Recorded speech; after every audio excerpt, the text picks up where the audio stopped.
La troisième, c'est le titre. La troisième, elle revient. C'est toujours la première, comme dit Gérard de Nerval.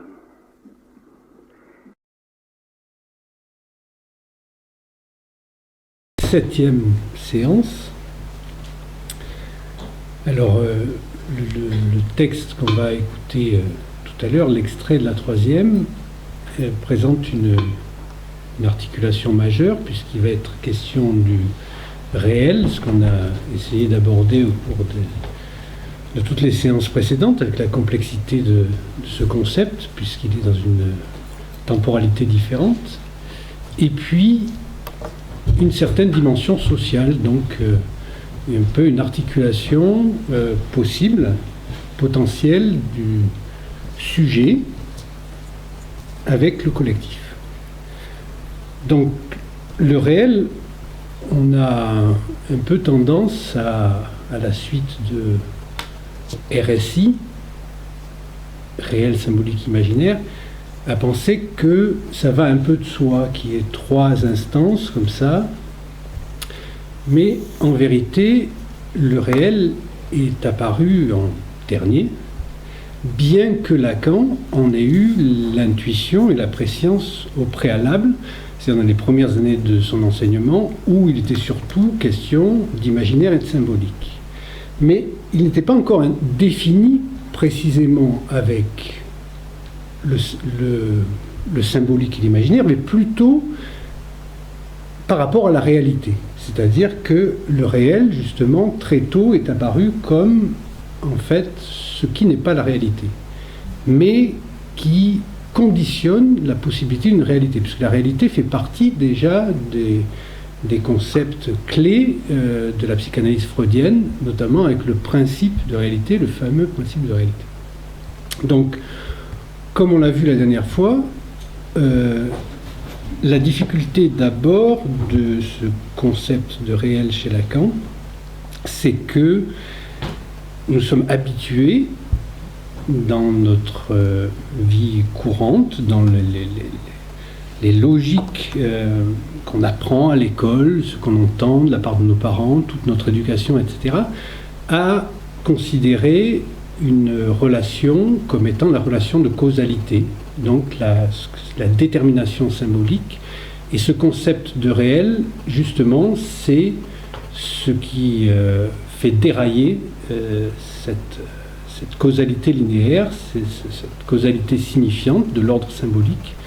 Donc c'est pour ça qu'on a un peu de difficulté, dans la mesure notamment où le réel n'est accessible qu'après coup. C'est-à-dire, il s'est déjà passé quelque chose, et puis quelque chose d'autre fait dérailler la chaîne symbolique, donc la notion de cause, il n'y a de cause que ce qui cloche, ce qu'on a vu la dernière fois, et à ce moment-là, après coup, se reconstruit la possibilité de ce réel-là, qui est la cause originelle, mais qui ne peut être reconstruite qu'après coup, à partir de ses effets. Donc voilà, c'est la difficulté, étant donné que la réalité, en gros, c'est ce qui fonctionne, hein, et le réel, c'est ce qui cloche. Donc je ne vais peut-être pas m'attarder trop longtemps aujourd'hui, on va y revenir après, sur des aspects trop conceptuels, on va plutôt passer sur des exemples qui sont liés à l'écoute de ce passage de la troisième.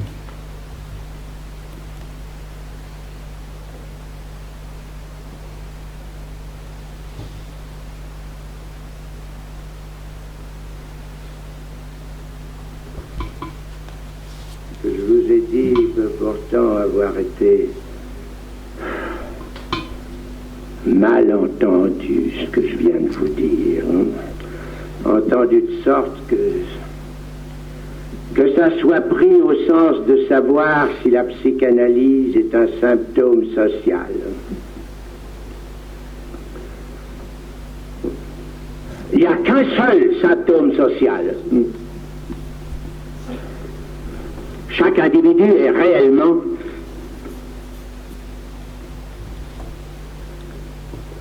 un prolétaire, c'est-à-dire n'a nul discours de quoi faire lien social, autrement dit semblant. C'est à quoi Marx apparaît, apparaît d'une façon incroyable. Aussitôt dit, aussitôt fait,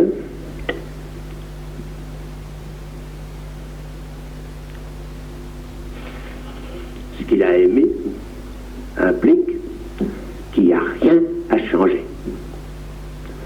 C'est bien pour ça d'ailleurs que tout continue exactement comme avant. La psychanalyse, socialement,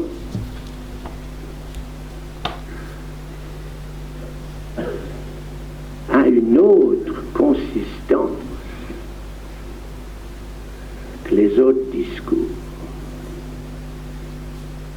Elle est un lien à deux.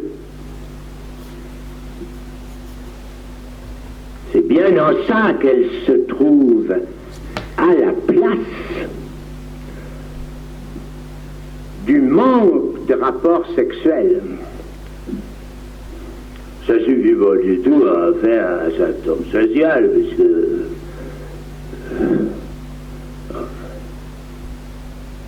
rapport sexuel il manque dans toutes les formes de société.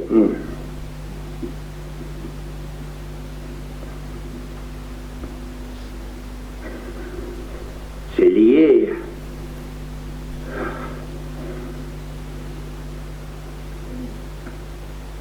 à la vérité qui fait structure de tout discours.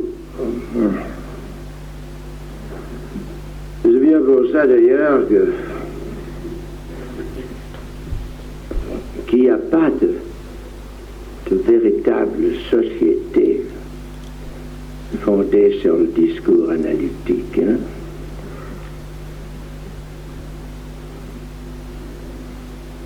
Il y a une école.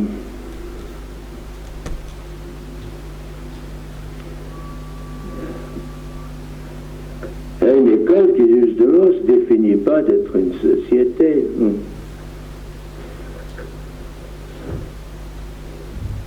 Elle se définit de ce que j'y enseigne quelque chose.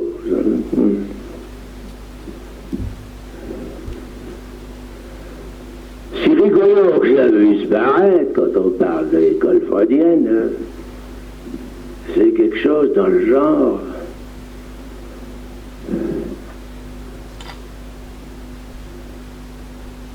de ce qui a fait les stoïciens, par exemple. Même les stoïciens avaient quand même quelque chose comme un pressentiment du lacanisme. C'est eux qui ont inventé la distinction du signans et du signatum.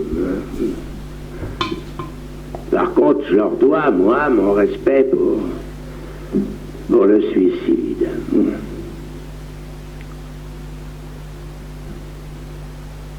Naturellement, ça ne veut pas dire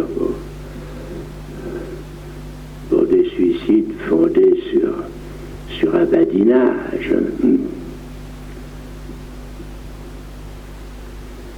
Sur cette forme de suicide qui en somme est l'acte à proprement parler. Pas le raté, bien sûr. Ça, c'est pas un acte. Ouais.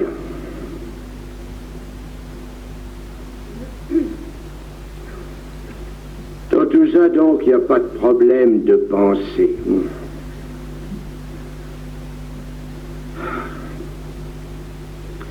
Un psychanalyste sait que la pensée est aberrante de nature, ce qui ne l'empêche pas d'être responsable d'un discours qui soude l'analysant à quoi? comme quelqu'un l'a très bien dit ce matin. Pas à l'analyste. Ce qu'il a dit ce matin, je l'exprime autrement. Je suis heureux que ça converge. Il soude l'analysant au couple analysant-analyste.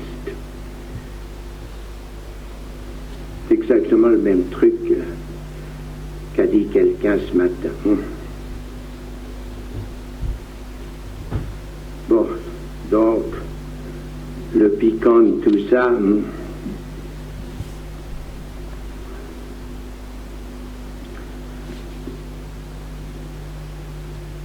c'est que ce soit le réel dont dépend l'analyste dans les années qui viennent, et pas le contraire. C'est pas du tout de l'analyste que dépend l'avènement du réel. L'analyste, lui, a pour mission de le contrer. Malgré tout, le réel pourrait bien prendre le mort aux dents.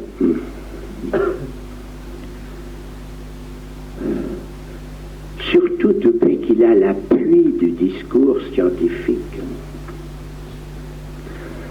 C'est même un des exercices de ce qu'on appelle science-fiction. Je dois dire que je ne lis jamais. Mais souvent, dans les analyses, on me raconte ce qu'il y a dedans. C'est pas imaginable. L'eugénique, l'euthanasie. Enfin, toutes sortes de plaisanteries diverses.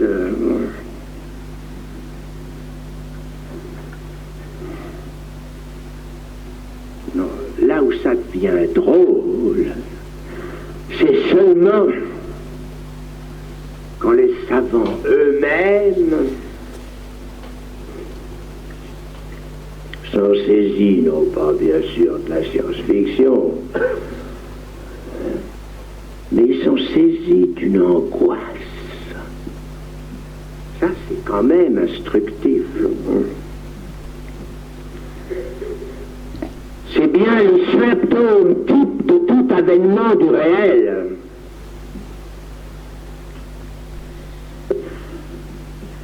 Et quand les biologistes, pour les nommer, ces savants, s'imposent l'embargo d'un traitement de laboratoire des bactéries sous prétexte que si on en fait trop dure et trop forte, elle pourrait bien glisser sous le pas de la porte.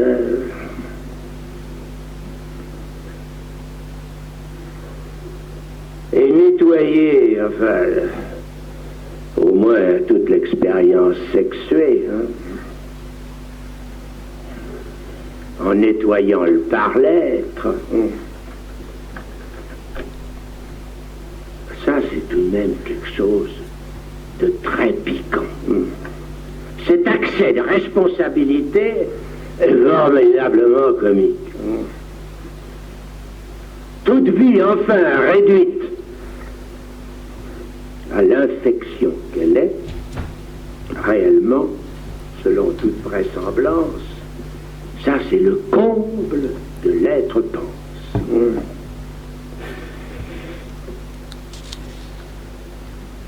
L'ennui, c'est qu'ils ne s'aperçoivent pas, pour autant que la mort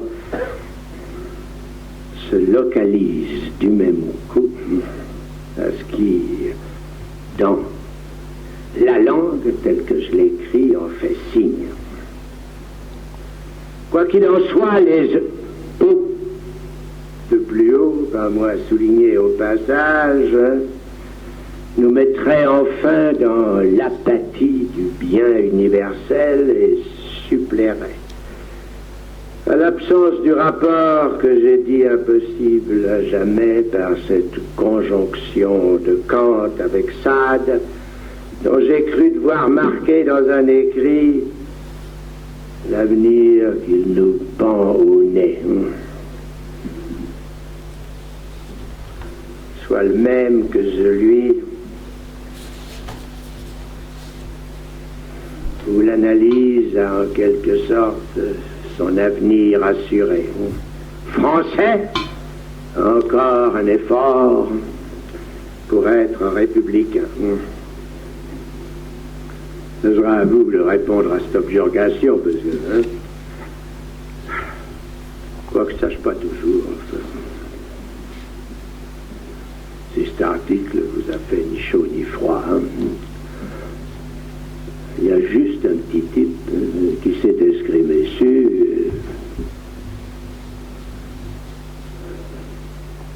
Ça n'a pas donné grand-chose. Plus je mange mon Dasein, comme j'ai écrit à la fin d'un de mes séminaires, moins j'en sais dans le genre de l'effet qui vous fait. Cette troisième, je la lis, quand vous pouvez vous souvenir peut-être que la première qui y revient, j'avais cru devoir y mettre ma parlance, puisqu'on l'a imprimée depuis. C'est sous prétexte que vous en aviez tous le texte distribué. C'est aujourd'hui, je ne fais qu'au drum. J'espère que ça ne vous fait pas trop obstacle à entendre ce que je lis. Si elle est trop, je m'excuse. Tu voulais aller plus loin? Comment? Tu voulais aller plus loin? Ah non. Non. C'était là qu'il fallait s'arrêter, moi? Je crois. Je crois. Donc, vous voyez un passage extrêmement riche, puisque nous commençons par la considération qui le plus souvent passée sous silence, c'est la définition que donne Lacan du prolétaire, qui n'a pas changé depuis, et qui, paradoxalement, rejoint exactement donc le Marx des Grundis, c'est-à-dire le substanzlos Subjekt. Ce qui est le prolétaire a été assimilé après à une classe sociale, la classe ouvrière, etc. Mais en lisant Marx jusqu'au bout, et lui-même qui se disait donc ne pas être marxiste, donc Lacan rappelle ce quoi Marx apparaît d'une façon incroyable puisque rien ne doit changer. Donc c'est que le sujet marxien est le pur héritier du sujet kantien, hegelien, et qu'on va retrouver dans la psychanalyse, c'est le substanzlos Subjekt, c'est-à-dire sans substance. Ce que ça veut dire prolétaire, c'est de n'avoir que ses enfants, donc ne pas avoir d'autre substance que de mettre son propre être, justement, sur le marché du travail. Donc, on commence par le discours, donc la psychanalyse comme étant d'une autre consistance que les autres discours, avec cette remarque de Lacan sur ce qui vient en lieu et place du rapport sexuel. On l'a vu, c'était le début de la troisième, il y a un choix forcé. Ce choix forcé, en gros, ça veut dire qu'on est perdant à tous les coups. Parce que ce choix qui se situe entre le sujet et l'être, Lacan mettant l'être donc du côté de la jouissance, en fait, on peut peut-être tout de suite parler de la différenciation sexuelle, puisqu'on le verra peut-être plus tard, c'est un thème très riche et en ce moment extrêmement refoulé, c'est en fait l'équivalence absolue qu'il y a entre la différence sexuelle et la lutte des classes. ça procède de la même conception du réel et de la même conception du sujet. Et donc forcément, aujourd'hui, il y a une volonté absolue de gommer la différence sexuelle. Et évidemment, la lutte des classes, eh bien, il n'y a pas de lutte des classes. Hein. C'est juste... Donc on voit qu'il y a là déjà une anticipation chez Lacan de tout ce qui se passe aujourd'hui, hein, de manière très précise. Vous avez assisté dernièrement à ces rebondissements dans la sphère sociale, justement, de cette espèce d'hérésie discursive qui s'appelle le discours capitaliste, qui est très intelligent, hein, puisqu'il évacue le réel. Et donc, dès les années 70, à Rome, c'est déjà annoncé de manière extrêmement précise. Donc, dans ce premier rapport donc, du réel, on l'a vu, qui est justement quelque chose qui est difficile à définir, puisqu'il concerne le sujet, hein, qui a priori est quelque chose qui s'extrait à la fois de la détermination symbolique de la chaîne des causalités et aussi de la société, puisque c'est une forme de retrait en soi qui existe déjà chez Hegel comme la nuit du monde. Et bon, si on veut voir ça avec un peu d'humour, parce que la différence sexuelle permet aussi de replacer justement que le sujet est du côté féminin. Et il y a une image remarquée bien sûr par Slavoj Žižek, qui est génial pour son talent d'observation dans les films. Dans Ridley Scott, le Alien 3 ou Alien 4, il y a Sigourney Weaver comme ça, qui est avec les yeux baissés. Elle a Alien à côté d'elle comme ça, et en fait il dit voilà la position pure du sujet féminin, c'est-à-dire que c'est un retrait en soi du sujet qui ne peut pas participer de la jouissance de la chair palpitante. Donc il présente ça justement comme la position féminine par excellence dans la sexuation. Il n'y a pas de sujet de la jouissance.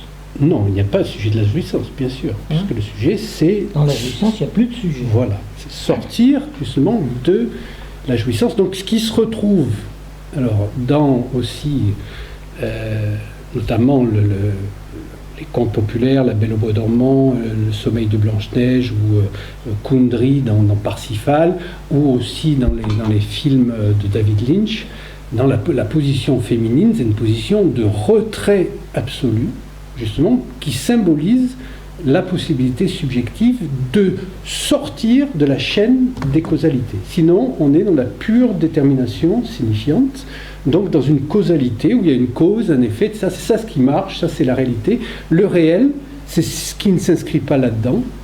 Et on peut dire que la structure élémentaire de la subjectivité, c'est que le patou du sujet ne peut pas être causé par la chaîne symbolique.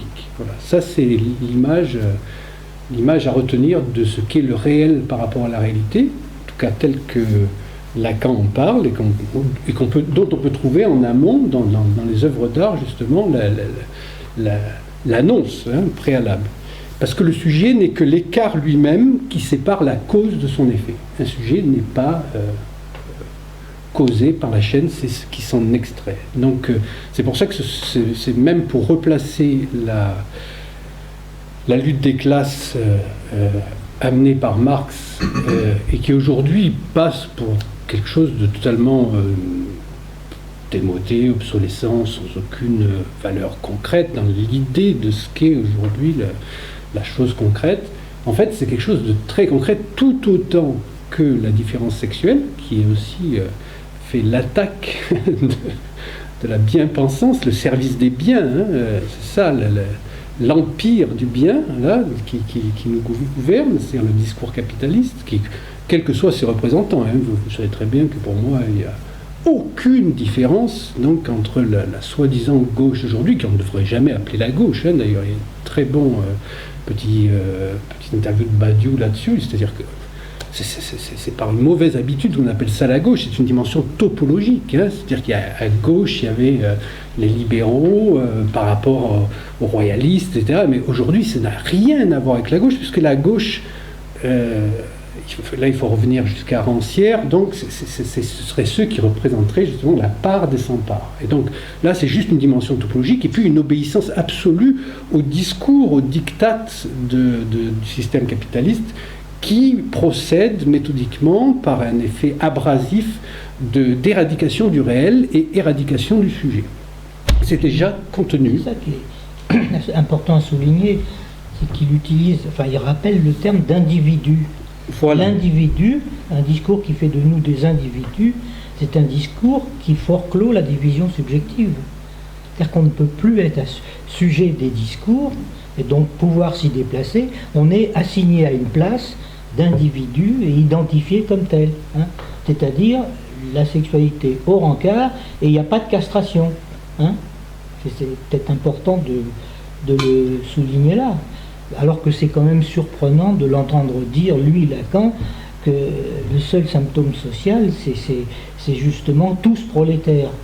Tous prolétaires, c'est quand même un terme qui, à l'époque, avait une résonance, comme tu l'as rappelé. On parlait de la classe ouvrière et penser que même les psychanalystes sont des prolétaires, sauf qu'ils y échappent un peu parce que il y a le discours analytique qui fonctionne. Et pour ceux qui ont compris ça, qui ne sont pas la majorité quand même. Il le dit, là, il explicite là. Alors il y a un point que je voudrais quand même soulever, c'est que il faut rappeler que ce n'est pas l'inconscient n'est pas lié à la société. L'inconscient, la société s'édifie du refoulement et non pas le contraire. Là, c'est un point fondamental. Hein, ça se lit très bien dans Totem et Tabou. Il faut d'abord que les fils aient tué le père pour constituer la loi qui va faire d'eux, dont ils vont produire une société des frères, sur l'interdit porté sur la jouissance du père, en tant qu'elle serait refoulée. Donc la société s'édifie du refoulement, c'est déjà dit dans Freud, et non pas le contraire. Très important. Ça, on est d'accord ? On est absolument d'accord. C'est pour ça qu'il ne peut pas y avoir de fête sociale en avance sur la psychanalyse. C'est absolument impossible, puisque le malaise dans la civilisation, c'est de quoi est malade l'analysant. Donc c'est absolument... Alors s'il y a quelque chose qui peut anticiper, venir en amont de la théorie psychanalytique, c'est l'art et rien d'autre. Il ne peut pas y avoir de fête sociale qui sont en avance sur la psychanalyse. Ça, c'est une absurdité absolue. Non. Alors une autre chose que précise Lacan, c'est là qu'il dit que l'inconscient, c'est la politique, et non pas le contraire. La politique, c'est pas l'inconscient. Pourquoi il peut dire que l'inconscient, c'est la politique ? C'est parce qu'il y a la dimension du sujet. Les sujets, ils fonctionnent ou ils existent parce qu'ils sont dans la police, hein, dans la société, dans la cité. Et quand on empêche justement les sujets d'exister dans cette dimension-là, à ce moment-là, ils sont pris en charge par les professionnels de la politique. Ils sont exclus de tout débat dans la cité pour décider des suites qu'ils vont donner éventuellement aux choses contingentes qu'ils rencontrent collectivement et pour trouver des solutions. Là, c'est aussi un point très important. Retenir l'histoire de l'inconscience et la politique. Voilà. Ça ne veut pas dire qu'il faut faire des petites manœuvres comme certains en font pour exister dans le monde. Hein, il s'agit de prendre ça à la racine même de ce que ça peut dire pour chacun. Voilà.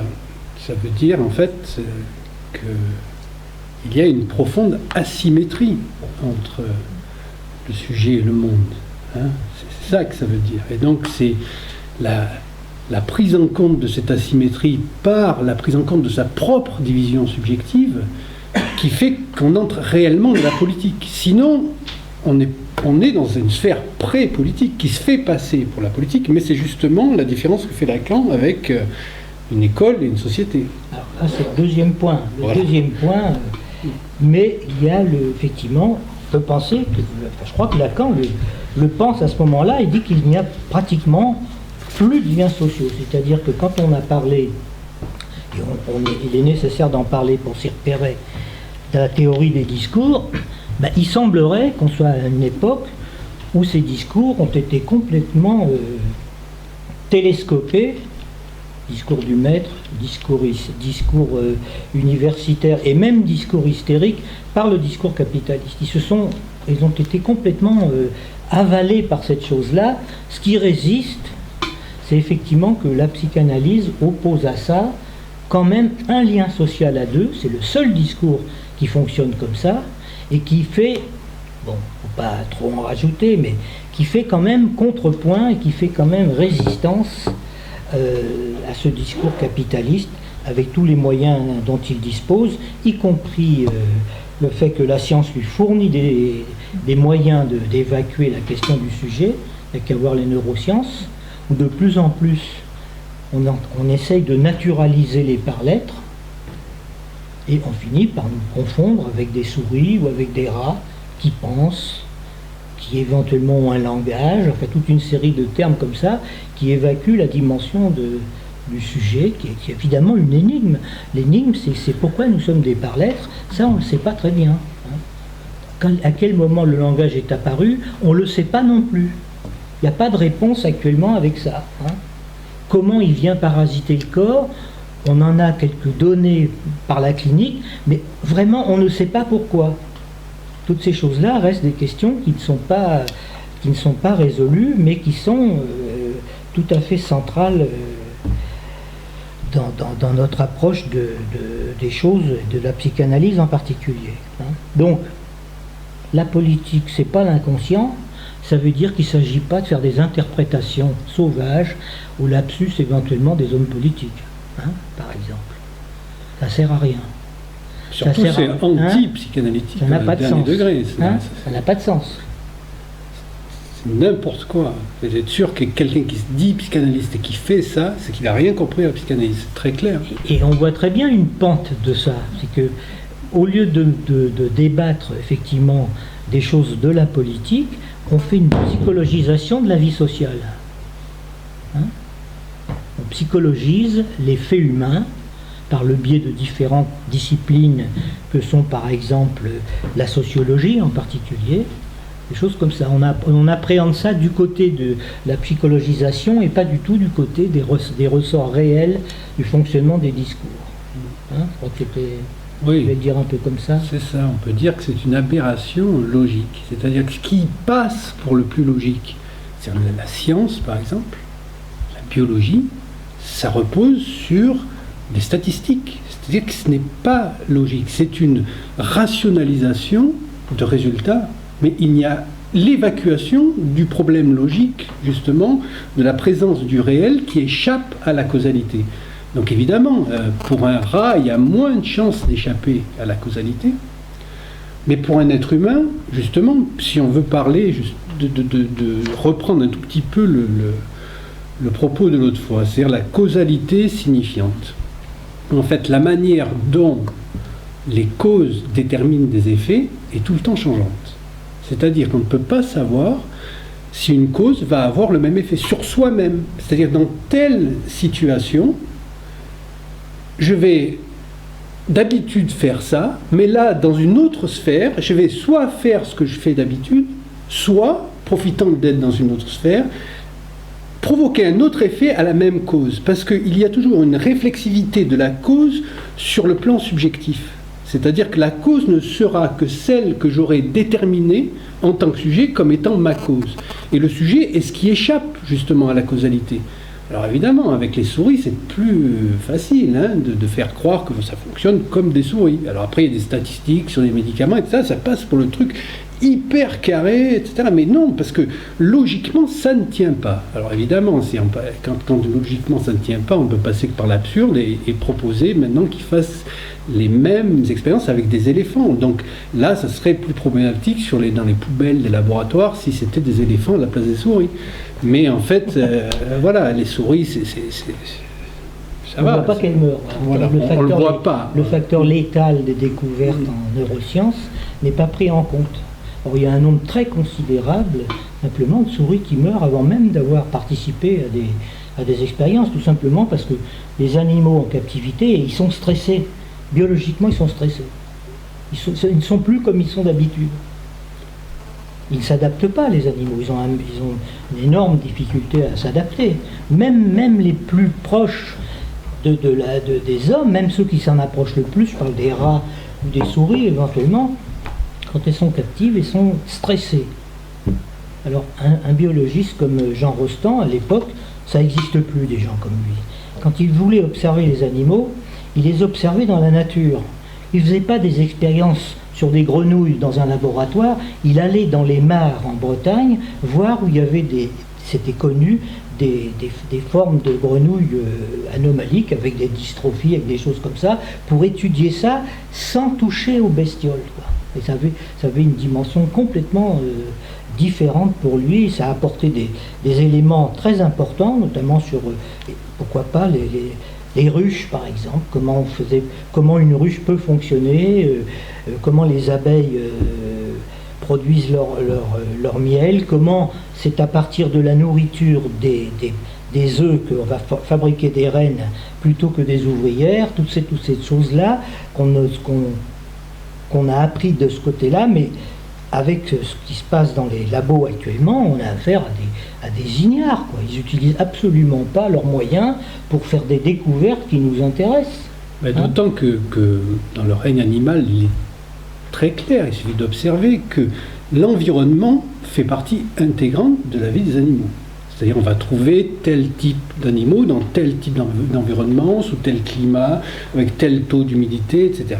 L'homme étant la seule créature sur cette planète à ne pas avoir d'environnement extérieur, donc puisqu'il est parasité intégralement par le langage. Donc c'est le langage lui-même qui va déterminer comment il peut se situer par rapport à l'infini de ces espaces intérieurs, puisqu'il n'a pas accès à son corps autrement que par des représentations. Le fait de faire... C'est là qu'il faut faire la distinction. C'est-à-dire que il n'y a pas la coupure, elle ne passe pas entre le psychique et l'organique, puisqu'on le sait depuis toujours, le psychosomatique, c'est noué. Par contre, la distinction... Donc ça veut dire que les animaux, ils ont un psychisme. Lequel, ça, on n'en sait rien. On a beau faire toutes ces expériences, trouver quelques gestuels ou quelques habitudes animales, pourquoi pas. Par contre, la coupure, elle passe entre le psychique et le logique. C'est-à-dire que si les logiques font qu'on fonctionne d'une façon différente dans les différents discours. Quand on est dans le discours du maître, on ne fonctionne pas quand on est comme quand on est en analyse, par exemple. Hein, c'est des dispositifs de discours différents qui nous déterminent comme sujet de façon différente. Hein. Voilà, c'est ce que je voulais dire. C'est ça. On peut dire même que, comme tu le dis, hein, guérir, c'est changer de discours. Voilà. Guérir, c'est changer de discours. Une bonne formule qu'on a d'ailleurs trouvée chez quelqu'un qui a justement fait une étude là-dessus. Voilà, on change de discours. Changer de discours, c'est ce qu'on a vu récemment avec changer de discours, de se déplacer dans les discours. Voilà, c'est une question de place. Parce que pour en revenir aux animaux, donc les animaux sont assignés à une place. Il n'y a pas de place pour l'homme. Mais toutes les places sont potentiellement celle de l'homme, puisqu'il est déterminé par le langage. Donc la place, c'est aussi le problème du sujet, puisqu'il n'y a pas de place véritablement pour le sujet, puisque dans la chaîne signifiante, il saute de la chaîne signifiante. Donc il n'y a pas de place, il est représenté par un signifiant pour un autre signifiant qu'il ne représente pas. Donc il y a un creux, il y a un trou là, et à ce trou correspond un excès de l'autre côté. Mais il n'y a pas d'harmonie, c'est-à-dire on ne peut pas boucher le trou avec l'excès, puisque l'excès et le trou sont le recto et le verso d'une même réalité, on peut dire, là. C'est-à-dire quelque chose qui marche tout en étant troué, et donc avec des à-coups qui font que ça ne marche pas, et ça c'est le rapport au réel. Donc aujourd'hui, quand on vous dit la psychanalyse prouvée par les neurosciences, ça c'est typiquement le genre de phrase qui ne veut rien dire du tout, parce que la psychanalyse ne peut pas être prouvée par quoi que ce soit, parce qu'elle n'est pas du domaine de la preuve, puisque c'est ce qui fait sauter les preuves. Comme disait Braque, les preuves fatiguent la vérité. La psychanalyse est du côté de la vérité, donc effectivement, ce qui est commun à la psychanalyse, c'est l'approche aussi bien religieuse que l'approche artistique, parce qu'il y a quelque chose à voir dans le rapport entre la vérité et le réel. Et ça n'a rien à voir avec les preuves, ni avec les statistiques. C'est quelque chose de l'ordre d'un engagement subjectif. Donc, je ne peux entendre que si je me positionne moi-même du lieu d'où la chose provient. Sinon, c'est impossible. Donc il y a de l'impossible, cet impossible-là, c'est un des noms du réel. Il y a plusieurs acceptions du réel, mais ça dépend bien sûr de la position subjective qu'on prend par rapport à ce réel. Donc on l'a vu dans Alien, tout à l'heure, on a une position du réel comme étant la pure substance de jouissance hors sens. Et la position subjective à ce moment-là, qui est le fait de ne pas entrer là-dedans, elle ne le regarde pas. Elle est dans une intériorité. Cette intériorité-là, c'est un très très beau texte de Hegel qui avait déjà en 1850 absolument exploré et décrit ce phénomène qui s'appelle la nuit du monde, le sujet de cet ordre-là. Donc c'est ce dont parle Lacan. Alors comment, quand on est dans des considérations qui peuvent paraître aussi éloignées, abstraites et difficiles, pouvoir raccorder avec la vie de tous les jours, la réalité sociale, etc. Ça, c'est la difficulté, et c'est ce qu'aborde justement Lacan avec le discours et le fait de définir la psychanalyse comme un discours d'une autre consistance. Voilà, c'est ça le discours analytique, et au fond, il n'y a pas d'autre possibilité pour nous que de nous mettre au service de ce discours-là. Parce que c'est même pas le tenir, c'est se mettre, essayer de s'y tenir, nous, dans ce discours-là, ce qui est un enjeu. Le cas de le dire, on peut écrire JE ou JEU, mais c'est l'enjeu. Et c'est l'enjeu qui est gommé en ce moment par tout le monde, y compris la plupart des psychanalystes qui sont devenus des boutiquiers. Quand il parle des institutions, là, bon, déjà il en parle. Mais ce qui est justement, c'est là que c'est intéressant, parce que qui pointe ce discours comme un discours, un lien social à deux, contrairement aux autres discours, ce qui est même très intéressant, et il fait la distinction à partir de son défaut qui est à la place du rapport sexuel qui n'existe pas. Il dit qu'il n'y a pas de société analytique fondée sur le discours analytique. Donc l'organisation, il parle d'une école, lui. Alors l'école, il parle de la sienne, puisque ça a été finalement un des premiers à avancer le terme d'école. Après, il y en a eu beaucoup qui sont venus derrière inventer des écoles, et lui, une école dans laquelle il y enseigne, lui, quelque chose. Alors, et il le précise très bien quand il dit que son enseignement est sans équivalence. Bien entendu, ça a été compris de travers. Ça ne veut pas dire que ce qu'il enseigne, c'est mieux que ce que les autres enseignent. Ça veut simplement dire que lui, ce dont il parle, il est le seul à en avoir parlé pendant très longtemps. Maintenant, c'est un petit peu différent parce que les gens travaillent, et un peu partout, dans les groupes qui se réclament de cet enseignement, il y a quand même des points de convergence entre les gens, mais voilà, une école qui est fondée sur ce que lui enseigne. Évidemment, quand il va conclure, vers la fin, en 78, que la psychanalyse est intransmissible, qu'est-ce que ça veut dire? Elle est intransmissible, et en même temps, ça n'annule pas le fait qu'on enseigne. Et qu'est-ce qu'on enseigne? C'est une autre paire de manches, déjà. Ça, il touche à quelque chose d'essentiel à ce niveau-là. Non seulement elle est intransmissible, mais en plus, il faut que les analystes réinventent chacun la psychanalyse. Ça veut dire quoi, ça? Ça veut dire qu'on ne va pas tous, les uns après les autres, inventer des nouvelles théories, produire des trucs. Ça veut dire que, dans la pratique, il faut que chacun se débrouille avec ce lien social à deux. Donc il va donner une précision d'ailleurs. Sa propre subjectivité surtout. Là, je voulais développer un truc à ce niveau-là, c'est que lien social à deux, il faut faire attention parce que ça fait appel à une référence au couplage. Et vous voyez arriver la question du transfert contre transfert. Or, justement, Lacan, il dit que c'est pas de ça dont il s'agit. Il met en question, il dit que ce n'est pas une intersubjectivité, le discours analytique, puisqu'il y a une disparité subjective entre l'analyste et l'analysant. Si vous avez le schéma du discours, comme on l'avait mis, disparité subjective, ça veut dire que dans le transfert, l'analysant, il est en position de sujet divisé, et l'analyste, il est en position d'objectita tenant lieu de cause du désir. Donc vous voyez qu'il y a une disparité subjective. Mais il va compliquer ça, Lacan. Il va dire que c'est pas... Donc, le transfert, le contre-transfert, ça ne tient pas la route. parce qu'il n'y a pas d'intersubjectivité. Par contre, dire ça, c'est dire aussi que le transfert, ça peut être aussi bien celui de l'analysant que celui de l'analyste. C'est très important. Donc l'interprétation analytique, elle porte dans le transfert, elle se fait dans le transfert. Mais il va en rajouter une louche, il va nous dire qu'au fond, l'analyste, l'analysant, il n'est pas soudé à l'analyste, ça ferait couple, ça ferait copule si vous voulez, alors qu'il y a un manque de rapport sexuel à l'origine. Il va dire qu'il se soude au couple analyste-analysant, ici. Vous voyez ? Donc il introduit dans cette relation qui pourrait paraître duel, il introduit un tiers terme. C'est-à-dire qu'au fond, le couplage analyste-analysant à ce niveau-là, c'est-à-dire l'analyste tenant lieu du savoir supposé qui est en fait celui de l'analysant, et l'analysant, il est un petit peu décalé par rapport à ça, il a affaire à ce couple. Donc, quelque part, il est en position tiers, et il peut effectivement interroger ce dont il s'agit dans les interprétations qu'on lui fait. Voilà, c'est ce que je voulais dire ça.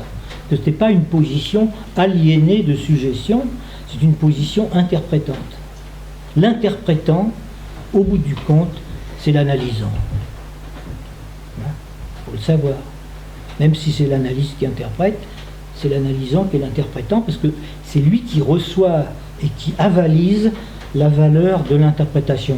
Non pas au sens où il dit c'est ça qu'il fallait, c'était de ça dont il s'agissait, mais au sens que les effets que ça va produire dans son discours vont venir après coup confirmer le bien fondé des interprétations. Ce qui fait que même si l'analyste se trompe, ça peut arriver, c'est pas si grave que ça, parce que à condition qu'il accepte cette distribution des places, l'analysant va rectifier les choses, parce que si vous lui introduisez dans son discours des termes qui ne sont pas les siens, il va les rejeter.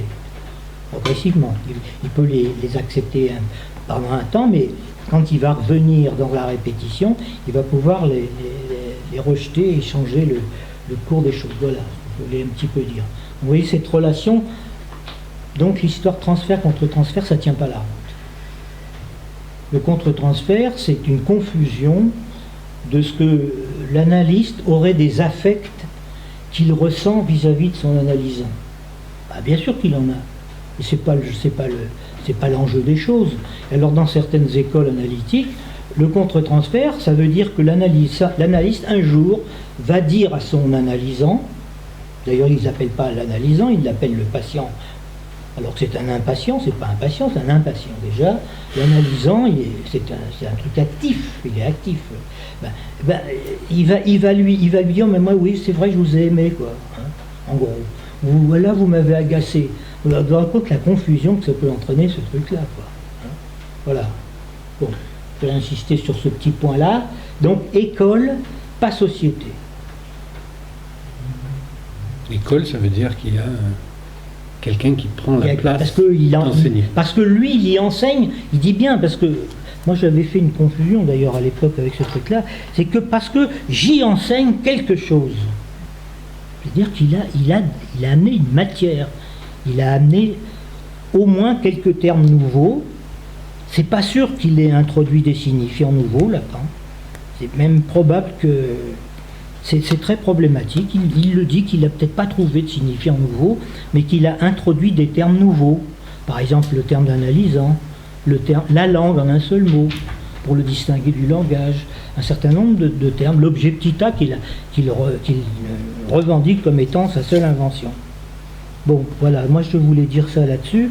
Et ce qui m'intéresse, moi maintenant, là quand même, je vais continuer là-dessus quand même, c'est que il parle de son école et il la réfère curieusement à quelque chose qui serait dans le genre, comme il dit, de ce qu'ont fait les stoïciens. Alors, en général, nous, notre comprenoir actuel, on pense que les stoïciens, c'est des gens, on leur tape dessus et ils sont stoïques. Hein? Ils souffrent.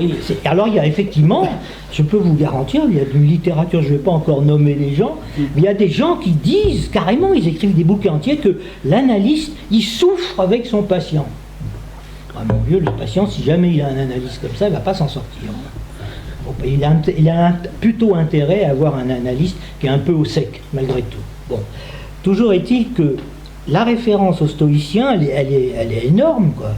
Il dit tout simplement, c'est parce que eux, ils font la distinction entre le signifiant et le signifié. C'est fabuleux d'aller trouver ça chez les stoïciens. Il ne faut pas oublier que Freud, il ne disposait pas du signifiant et du signifié.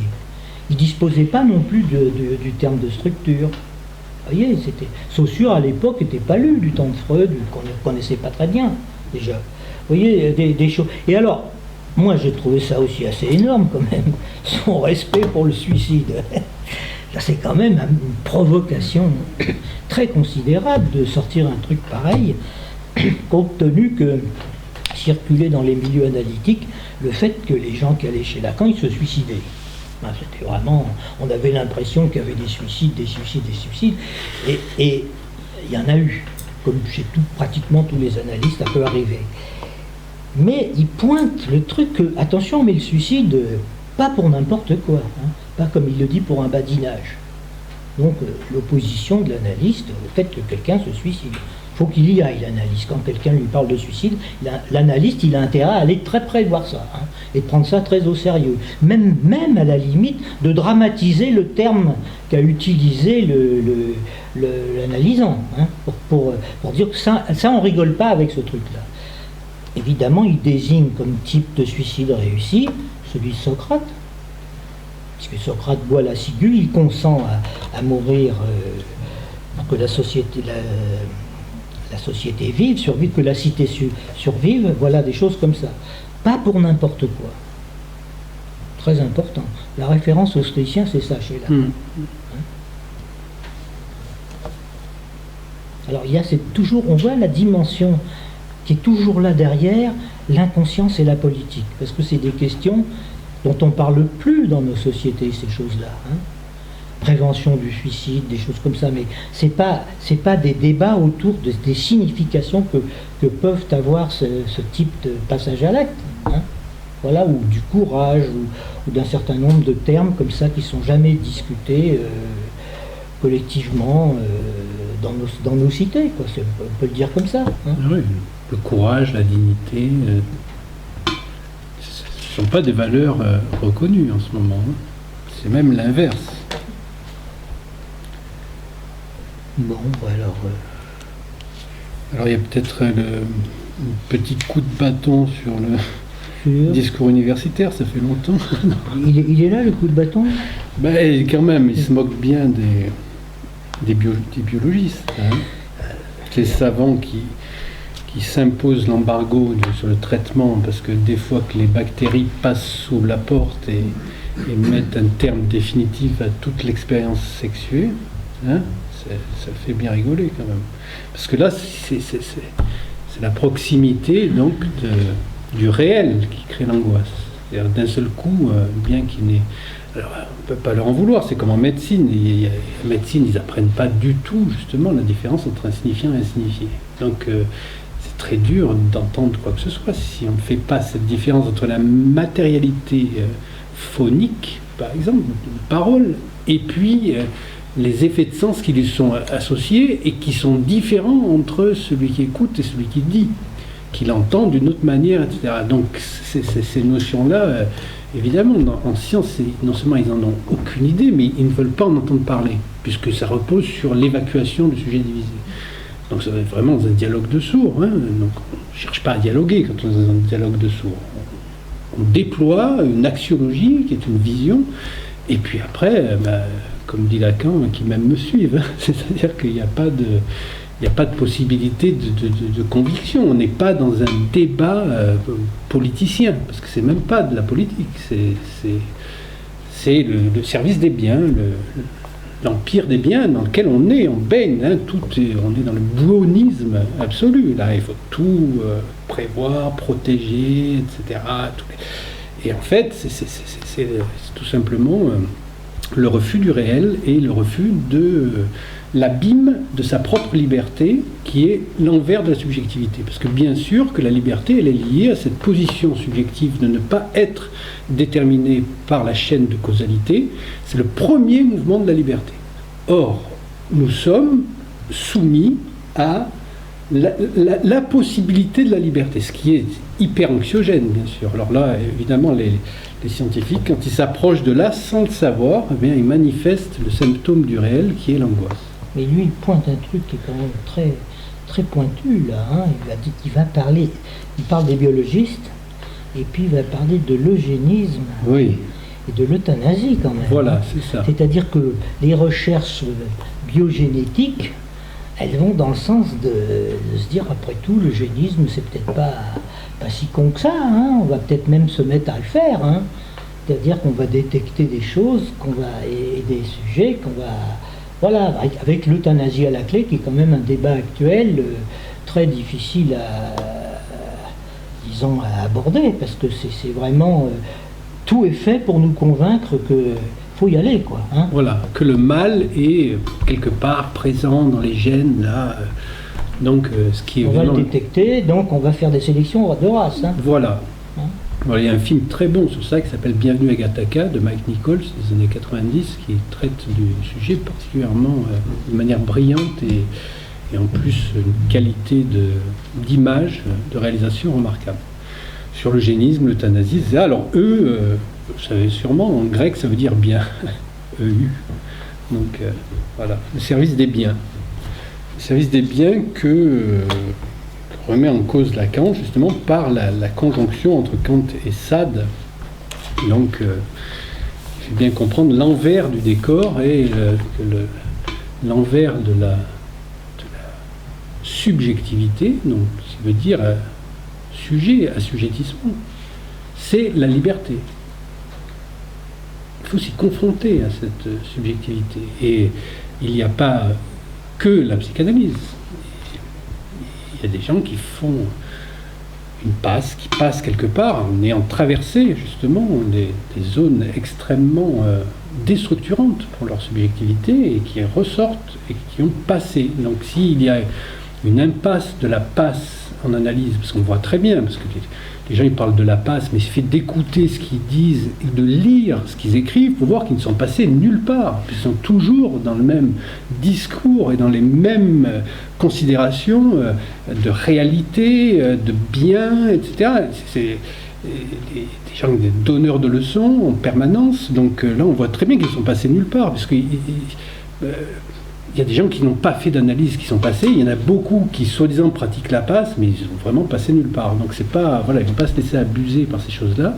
Ce sont des choses extrêmement subjectives et qui confrontent un réel. Et ça ne trompe pas, ça. Voilà. On pourrait peut-être discuter d'un passage qui est intéressant, c'est que Kant avec Sade est l'histoire de Français encore un effort pour être républicain. Alors il y avait quelqu'un qui avait lancé dans un colloque de l'école freudienne à l'époque, de l'école de Lacan, analyste encore un effort, lacanien encore un effort pour être psychanalyste. Oui, c'est ça. Alors, c'est intéressant l'articulation Kant avec Sade, parce que Lacan dit que Sade, c'est la réponse à l'impératif catégorique, en gros. Hein. C'est-à-dire que l'impératif catégorique, c'est le surmoi. Oui. Hein. Le surmoi dont le commandement a été explicité sans équivoque par Sade, à savoir jouir. Hein. D'où sort la formule du jouir sans entrave, alors que c'est impossible de jouir sans entrave, puisque c'est l'entrave qui fait qu'on peut jouir. Hein. Donc, avec comme le savent très bien les adeptes du CSM. Alors, voilà. Oui, effectivement, le fait que le sujet kantien soit dominé par un impératif, dans le oui, dans le Kant avec Sade, donc il y a l'exposition enfin clarifiée que la loi elle-même, en fait, est impensable sans son envers obscène qui est le surmoi et qui est un pouce à jouir en permanence. Donc, et avec des commandements contradictoires. Donc, évidemment, la loi, on l'a vu, justement, elle est du côté du déterminisme et de la causalité. Mais quand tous ceux qui s'en réfèrent à la loi, etc., on a vu que le réel, c'est justement ce qui vient mettre en faillite la loi. Quand la loi a fait long feu, forcément, puisqu'il manque un signifiant, donc ça ne peut pas être tout. À partir de là, Lacan dévoile l'arrière-fond en comparant l'œuvre de Sade et en montrant que d'une part, Sade est la vérité de Kant, mais qu'aussi Kant est la vérité de Sade. C'est-à-dire qu'il y a une possibilité de se sortir de l'obscurantisme des Lumières, entre guillemets, puisque les Lumières ont été éteintes rapidement. Et donc, il y a une possibilité de sortir de là par la confrontation du Kant avec Sade. Et effectivement, on pourrait dire Lacanien a encore un effort pour être psychanalyste. Oui.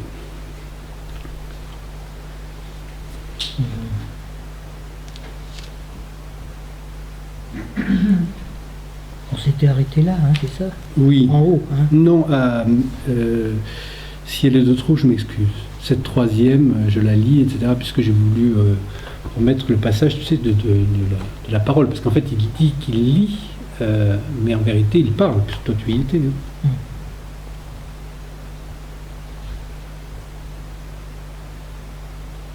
Ah oui, alors, peut-être je vais faire une autre aparté qui est... C'est avec le Mange-mon Dasein. Parce que ça, c'est un truc assez drôle quand même. Hein, Mange-mon Dasein. Parce que Dasein, donc, ça vient de... C'est l'être là. Alors après, les traducteurs, les philosophes ont traduit ça même par être le là. Et c'est un terme qui a été notamment repris de manière très précise par Heidegger. Et Lacan était au début, en tout cas, enfin même, il est resté très reconnaissant, bien qu'il ait fait la part des choses et qu'il ait compris l'impasse de Heidegger, mais justement, la notion de Dasein, d'être là, lui, il régresse en quelque sorte Lacan par rapport à l'émergence de cette notion de Dasein pour revenir au sujet cartésien. Donc le sujet divisé, etc. Et donc là, pour finir peut-être sur une note d'humour, après on parlera un peu, on discutera un peu. Donc on peut dire que justement, Lacanien a encore un effort pour être psychanalyste. On peut conseiller à ceux qui se sentent visés par cette parole de voir le film Le Silence des agneaux. Hein, parce que le Silence des agneaux, on peut dire que Hannibal Lecter est le représentant du psychanalyste lacanien dans toute sa représentativité dans l'opinion courante. Explique un peu plus quand même là. Ben disons, quand il m'écrit, il m'appelle tonton Hannibal. Alors moi je pensais à l'Hannibal qui avait ses éléphants. Hein. Je pensais pas à autre chose, mais je me disais c'est quand même bizarre. Tu n'avais pas vu la ressemblance avec Hannibal Lecter? Non, parce que je ne suis pas allé le voir ce film-là. Sinon des agneaux, je ne suis pas allé le voir. Alors c'est parce que dans l'histoire, donc Hannibal Lecter est un psychiatre. Et en fait, il a la manie de dévorer certains de ses congénères. Hein. Et donc, une jeune enquêtrice, donc prometteuse du FBI, donc se voit promue à devoir rencontrer Hannibal Lecter dans sa prison, etc. Et là, c'est vraiment l'acte psychanalytique par excellence. C'est-à-dire qu'en fait, Hannibal Lecter, qui quand même, au passage, force son co-détenu, juste par quelques paroles, à se suicider, une espèce de psychopathe extrêmement dangereux. Donc il a une espèce de puissance de parole particulière, et toutes les conditions sont aménagées pour que vraiment il ne touche personne, ne voit personne, personne ne peut l'approcher, etc. Donc elle est de l'autre côté. Et le deal qu'il passe avec Clarisse, ça s'appelle dans le film, Jodie Foster, c'est qu'elle doit lui livrer, pour que lui l'aide à comprendre comment fonctionne le tueur en série qui découpe ses victimes en ce moment, etc., et qui est absolument irrattrapable. Tout le monde se doute que lui, il sait comment faire, donc sujet supposé savant, et il lui propose ce deal-là, en fait, c'est qu'il va l'aider à condition qu'elle lui offre son fantasme fondamental. Son fantasme fondamental, c'est le silence des agneaux. C'est-à-dire que c'est un souvenir d'enfance, il a fait parler, et c'est à partir de ce moment-là, en fait, le retour du traumatisme, qu'elle cristallise sa possibilité d'accès à la réalité à travers ce fantasme, et elle lui offre ce fantasme fondamental, son fantasme. Et bien sûr, à la différence d'Hannibal Lecter, c'est que un psychanalyste est encore plus cruel que ça, puisqu'il faut le payer et apporter vous-même sur le plateau votre propre fantasme fondamental. Voilà. Donc Hannibal Lecter, on peut dire que ça représente vraiment le psychanalyste lacanien dans toute sa logique absolue, son implacabilité. Et sa gestion du côté inhumain, puisque l'autre est vraiment pris dans sa radicalité absolue, c'est-à-dire ce qui n'est même pas humain. Voilà. Oui. Alors, je ne sais pas si certains psychanalystes avaient arrivé de leur analysant leur entrée, comme Hannibal le fait dans le film, à propos de Clarisse. Je voulais, en fait, par rapport au cas de discours, si guérir, ce serait changer de discours, je me posais la question quand même de est-ce que guérir, ce ne serait pas au moins, compte tenu du discours du capitalisme, de pouvoir naviguer de l'un à l'autre. Voilà, j'aurais voulu vous entendre là-dessus parce que finalement, si j'ai bien compris, chaque discours a aussi, parce que tu semblais assez content de rappeler que Lacan tape sur le discours de l'université, mais chaque discours a son éthique. Oui. Donc, voilà. J'étais content parce qu'aujourd'hui, le discours d'université est ultra hégémonique, dominant et soutient la logique capitaliste à fond. Donc c'est en ça où je veux rappeler, mais sinon oui, la vraie logique universitaire a sa propre éthique et le sujet pris dans ce discours-là est obligé de prendre un certain risque pour suivre cette éthique-là. C'est surtout ça que j'aurais aimé vous entendre quant à la navigation d'un discours à l'autre et tout particulièrement par rapport au discours du capitalisme qui est hégémonique. Le changement de discours, bon, ça c'est la matrice des discours, mais il y a des intermédiaires, hein, puisque le discours du capitalisme n'est plus un discours, puisque justement il a rompu les liens d'impossibilité, donc de ce qu'il y a de réel dans chaque discours, et tout est possible puisqu'on tourne en rond toujours dans le même truc. Ça, c'est déjà un premier point. Donc, changer de discours, c'est aussi une façon de trouver, par exemple, rencontrer une femme. Pour quelqu'un qui n'arrivait jamais à rencontrer une femme, et donc pourquoi pas faire sa vie avec. Je dis ça tout simplement. C'est ça un changement de discours. Hein. C'est-à-dire que ce soit plus un symptôme, c'est autre chose. Il y a quelque chose qui se construit. Bon.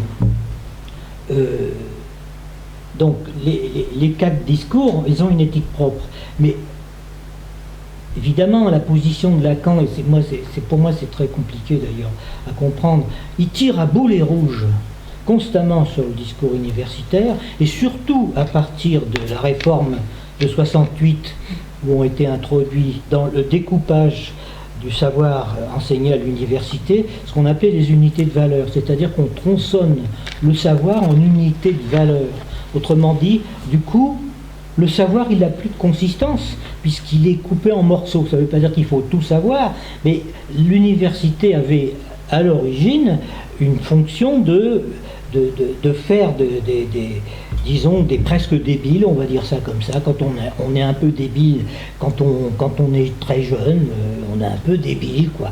Par rapport au savoir, hein, pas par rapport à d'autres choses. Il faut apprendre, il faut acquérir le savoir et donc se constituer éventuellement, pourquoi pas, comme citoyen ou comme chose comme ça. Est-ce que maintenant, l'université a cette fonction-là? est-ce qu'elle n'est pas en train de fabriquer des employés munis d'unités de savoir qui vont c'est pas du donc le discours universitaire, qu'est-ce qu'on en parle maintenant, c'est peut-être pas du tout celui que Lacan essaye de dire, voilà, s'il y avait un discours universitaire et qu'il avait une éthique, il fonctionnerait de cette façon-là, hein.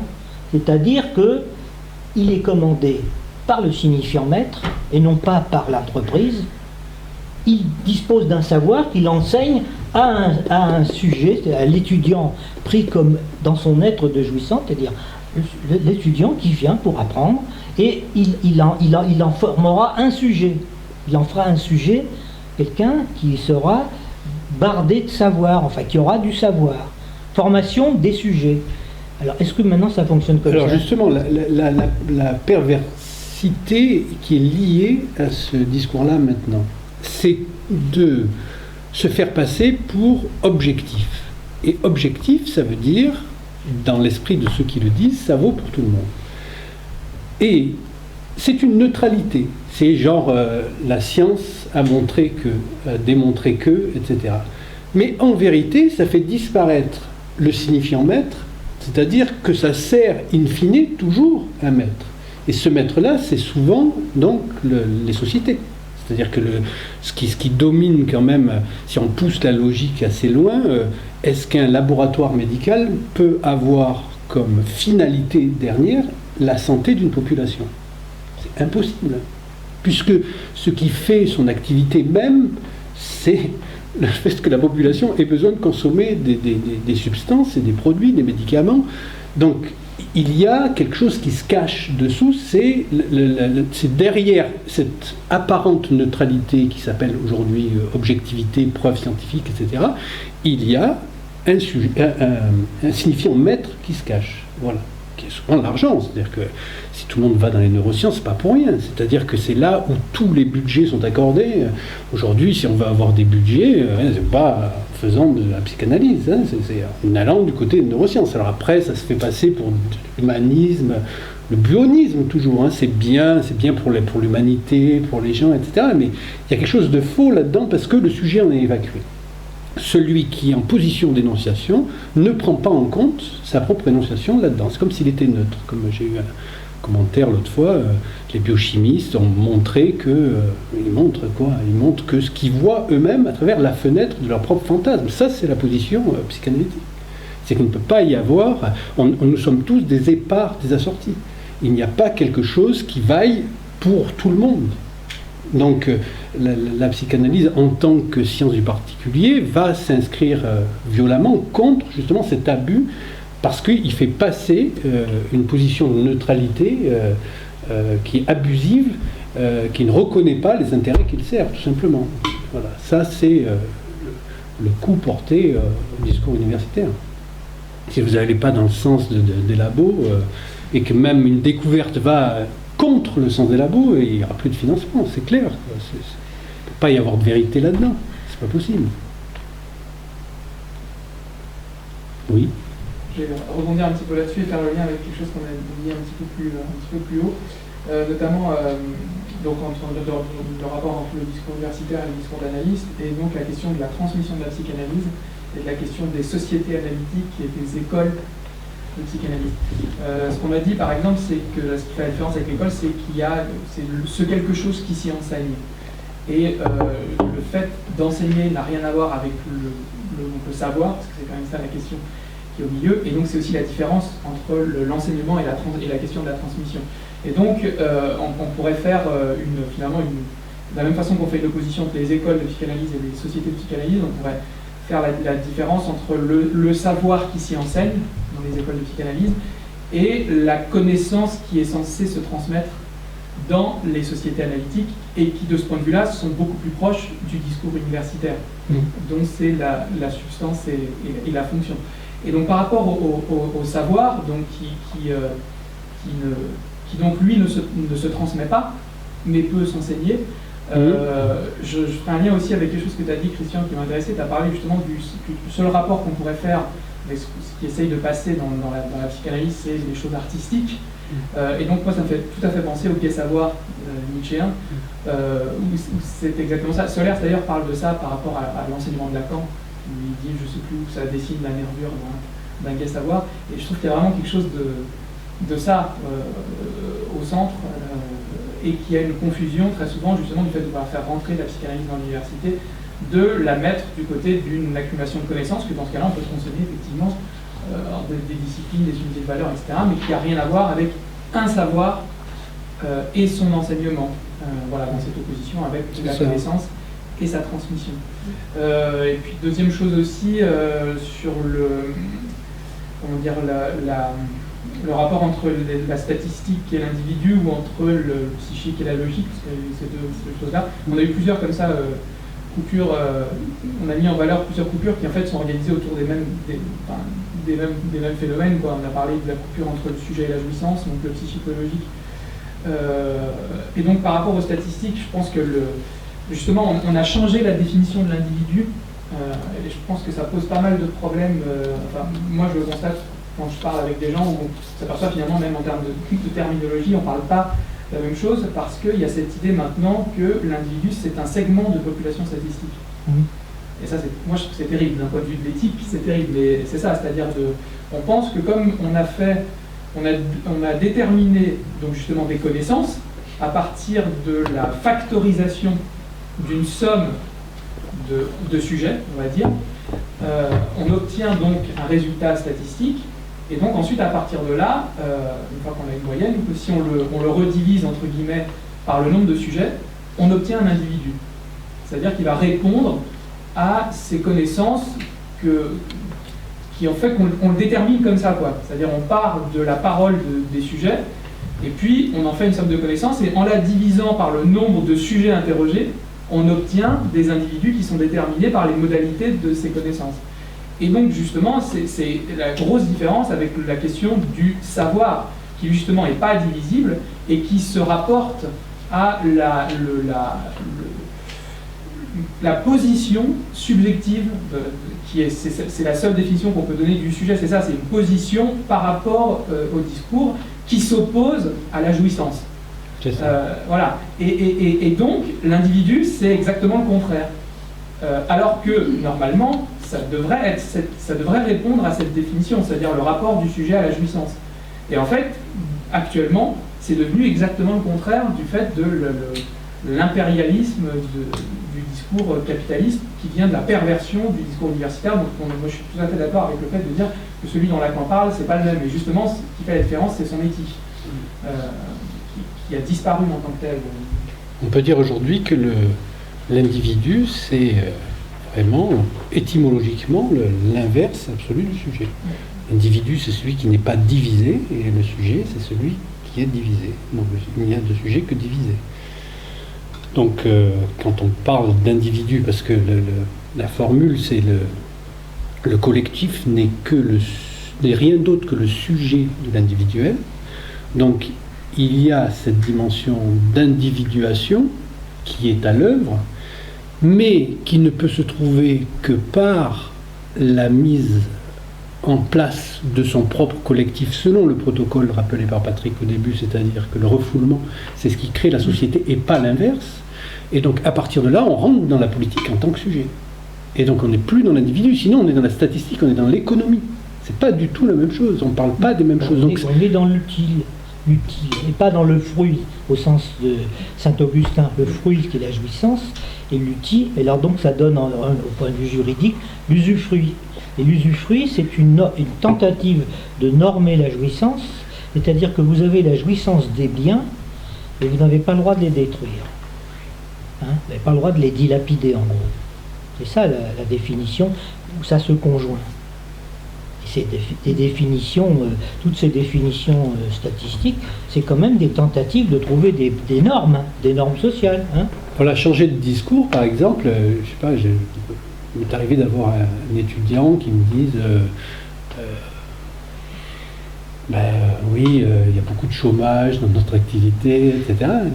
Je me suis dit, mais libre à toi de te considérer comme une statistique, mais tu n'es pas obligé de te considérer comme une statistique, c'est-à-dire d'appliquer les commandements statistiques du discours dominant. C'est-à-dire que tu peux envisager le travail de manière radicalement différente. Voilà. Là, il y a une possibilité de changer de discours aussi. C'est pas forcément... Alors, bien sûr que ça peut aider de connaître le fait que le discours est lié à 4 éléments et au changement de place. Effectivement, tomber amoureux, parce qu'on a parlé un peu, ça fait changer de discours. Enfin, Patrick faisait référence aussi aux 3 discours qui suivent aussi. Enfin, Oui, moi, ou chez Lacan lui-même, Oui. il rendait Oui. un peu caduque, justement. Oui. Enfin, moi, en tout cas, je pense qu'effectivement, quand même, ces mathèmes, il les rejette pas, mais il finit quand même par... Il n'a fait plus aussi référence que ça aux 4 discours, parce que c'est les mathèmes, donc l'intégralement transmissible. Il renonce à ça, avec l'arrivée du nœud borroméen.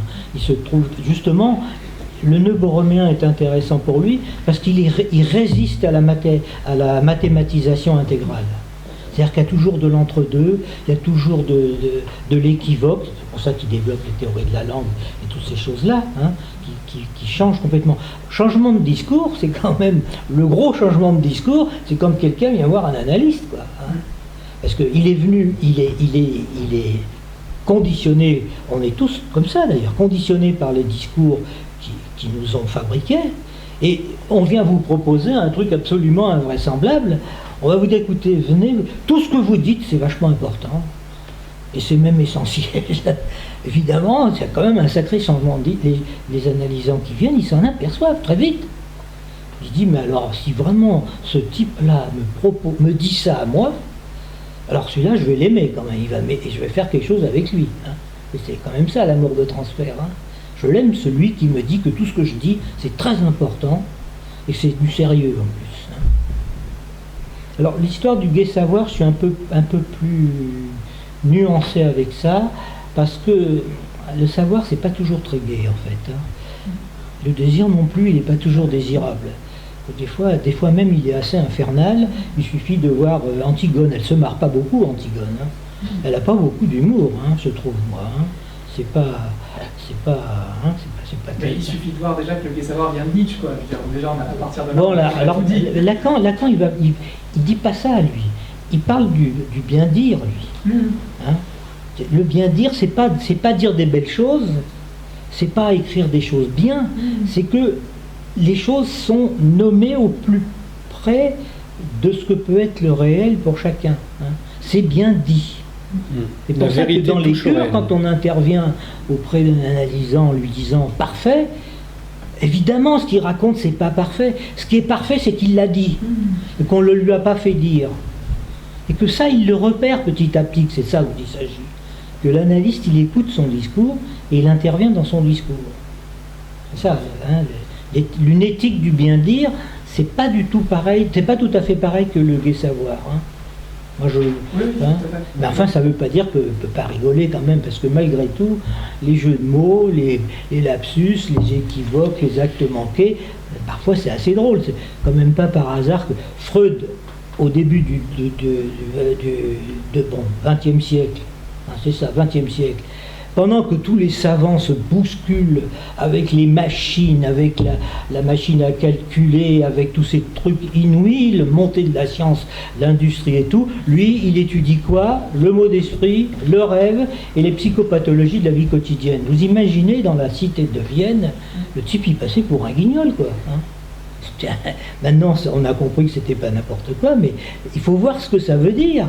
Et même maintenant, c'est un peu disparu, mais enfin quand même, les gens parlent de Lacan comme d'un charlatan. C'est un charlatan. Alors, on peut rigoler en disant, ben oui, charlatan, c'est celui qui parle, hein, il parle. C'est ça le charlatan. Un charlard, on parle. Mais oui, c'est une pratique de la parole. Ça peut paraître désuet pour ceux qui font taire les gens, notamment dans les neurosciences. Parce que la médecine, autrefois, elle se pratiquait avec la parole.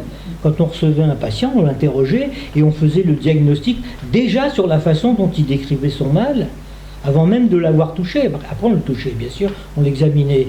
Maintenant, les médecins, ils ne parlent pas avec leurs patients.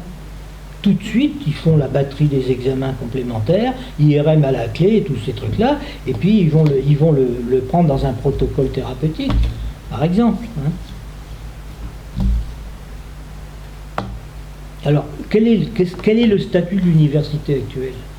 Comment ça fonctionne? Moi, ce que j'en entends, moi je suis bouleversé d'horreur. Hein, j'aime mieux vous dire que la façon dont j'entends parler de la psychanalyse à l'université et des dégâts que ça fait sur les étudiants, c'est invraisemblable. C'est absolument invraisemblable. À la limite même, je ne comprends même pas comment des analystes qui enseignent la psychanalyse à l'université et qui s'en cachent pas, ils le font vraiment, comment ils peuvent s'autoriser à dire que Lacan est un charlatan, même surtout quand ils ne l'ont pas lu en plus, et qui interdisent à leurs étudiants de l'étudier, et qui disent Lacan il avait des suicidés chez lui, il avait ci, il avait ça, il pensait qu'au pognon, des trucs comme ça. Comment on peut s'autoriser à dire des trucs pareils, par exemple? Oui.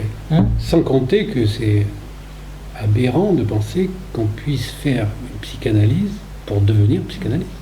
C'est comme si on faisait de l'art pour être artiste aujourd'hui. Ça n'a aucun sens.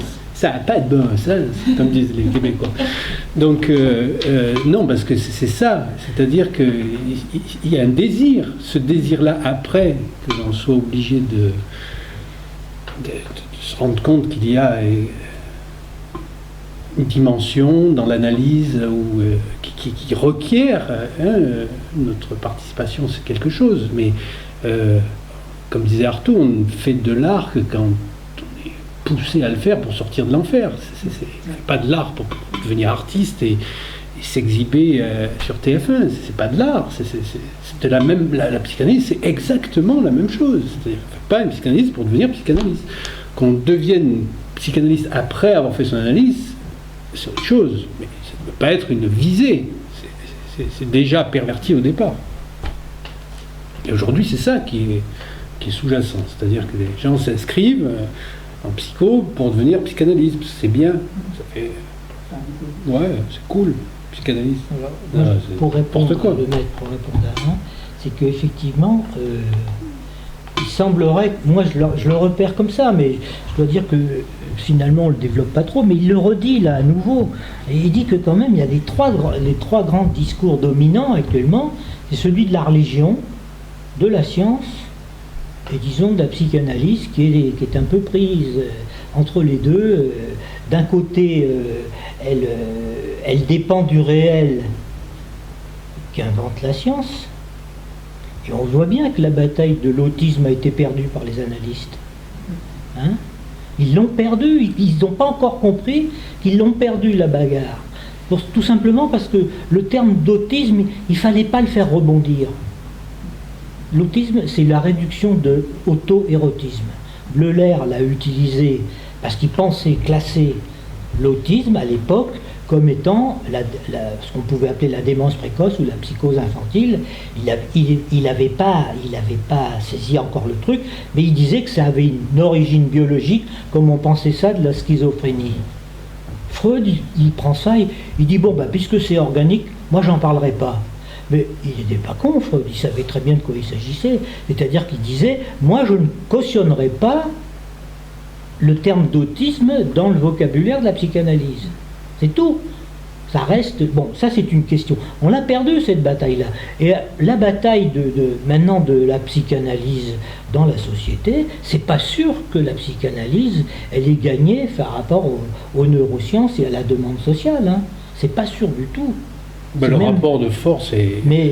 oui, c'est pas sûr du tout ça. Alors, cette histoire de... Moi je trouve que c'est très innovant chez Lacan de situer...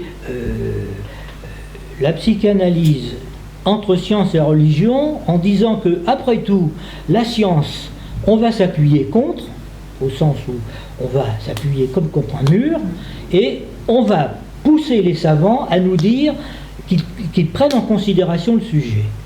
C'est ce que, par exemple, Étienne Klein, qui est venu parler dans les forums de la théorie des quantas, et qui dit que au fond, le Higgs là, qui a trouvé ce fameux boson, le fameux boson, bon, ça fait 45 ans qu'il avait fait des calculs, parce que c'est ça qui est extraordinaire, et c'est en ce sens-là que le discours de la science, à l'origine, c'est le discours d'hystérique. C'est-à-dire que lui, il invente comme sujet, en faisant des calculs, qu'il y aurait peut-être une molécule qui a vu ces calculs qui existent, qui s'appelle le fameux boson. Il a fallu 45 ans, plusieurs milliards d'argent pour construire ce fameux truc, pour finalement... L'accélérateur de particules, 50 km à la ronde, 300 000 km, on fait bouter les trucs et on fait apparaître le fameux... Il existe, il ne sert à rien, mais il existe, le boson, il existe. Donc, on voit déjà l'intérêt, et ce type-là dit qu'au fond, il l'a dit explicitement dans cette interview qu'il a donnée, il a dit, mais oui, c'est parce qu'il l'a soutenu de son désir pendant 45 ans, envers et contre tout. Et il dit, et c'est vrai comme ça fonctionne comme ça dans la théorie des quanta, donc ce qu'il y a de plus pointu du point de vue de la science, disons, des atomes, en gros, hein, des particules. Il dit que c'est comme ça que ça procède. Des types inventent des trucs et pensent qu'il y aura ça qui va fonctionner, que c'est ça, on va un jour le trouver. Et le jour où l'expérience peut le produire, le phénomène qui a été calculé par des ordinateurs, par le savant, à ce moment-là, la théorie est bonne. Si c'est pas bon, on jette la théorie et on change de paradigme et on avance comme ça. C'est quand même nouveau. Donc, même la science moderne ne repose plus que sur l'empirisme. Elle repose sur la réflexion d'un sujet, le savant, comme le dit Lacan, le savant en position d'hystérique, c'est le discours d'hystérique, c'est un des piliers du discours scientifique, ici. Et puis quand on est dans l'accélérateur de particules, dans l'hystérique, c'est là, voilà. Et quand on est dans l'accélérateur, on se trouve dans le discours universitaire. C'est-à-dire que pour confirmer que l'hystérique a bien trouvé le truc, a bien inventé quelque chose, il faut des milliards et des dizaines de milliers de gens qui bossent pour pouvoir le considérer. Ça, c'est quand même une formule très intéressante quand Lacan dit, effectivement, il faut insister sur la considération du sujet dans le discours de la science. Religion, maintenant. Entre science et religion. Alors là, il se trouve devant la religion, et il dit, attention, la religion, c'est pas de la rigolade, surtout que la religion catholique, alors il la qualifie de la vraie religion. C'est la vraie religion. Pourquoi? Parce qu'elle se déclare comme telle. Hein, c'est pas compliqué. C'est la vraie religion parce que c'est vrai, c'est comme ça. Et c'est prouvé, en gros c'est prouvé. Le Christ, il a transformé le pain et le vin en son corps et en sa chair. Hein, et c'est vrai, on ne peut pas le discuter, c'est la vérité, c'est le fameux Dieu qui, même s'il raconte des mensonges, c'est toujours vrai, hein, c'est le Dieu de... Oui. Et Lacan dit attention, mais c'est que si jamais entre la psychanalyse et la religion, parce que Freud pensait que la religion allait être évacuée par le discours de la science, à venir d'une illusion. À l'époque, il n'avait pas encore vu les dégâts que pouvait produire le discours de la science, qui sont quand même d'évacuation du sujet. Il n'avait pas vu les dégâts, les ravages du discours de la science qui rendent l'air irrespirable. On l'a vu il n'y a même pas une semaine dans Paris. Hein. Mais on sait ce que ça veut dire. Voilà. On l'a vécu, ça. C'est du réel. Bon.